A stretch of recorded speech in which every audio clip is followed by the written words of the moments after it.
অনেক দিন যাবৎ চিজ বানানোর ভিডিও দেখতে দেখতে ফাইনালি আমি গতকালকে চিজ বানিয়েই ফেললাম।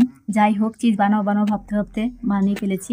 তো প্রথমে আমি 1 লিটারের মতন বা 1 লিটার বা তার থেকে বেশি হবে দুধ নিয়েছি, কাঁচা দুধ অবশ্যই, জাল করা দুধ হবে না এবং গুঁড়া দুধ দিয়েও হবে না, বা বাজারের যে প্যাকেট দুধ পাওয়া যায় ওটা দিয়েও হবে না। ঘন যে গাভীর দুধটা, কাঁচা দুধটা, ওটা নেবেন।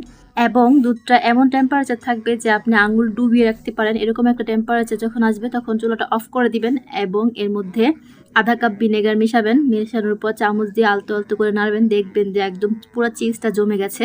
জমে যাওয়ার পর এটা কিছুক্ষণ এভাবে রেস্টে রেখে দিবেন।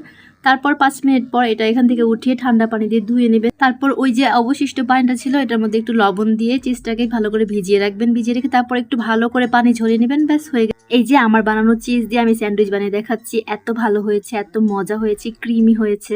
আর আমি তো আমাকে নিয়ে খুব প্রাউড ফিল করছি যে আমি চিজ বানাতে পেরেছি। যদিও এটা খুব সামান্য বিষয়, কিন্তু আমার জন্য অনেকটা একটা বড় অ্যাচিভমেন্ট, কারণ আমি ওরকম খুব ভালো কিছু পারি না, তো পারদর্শী না সেজন্য।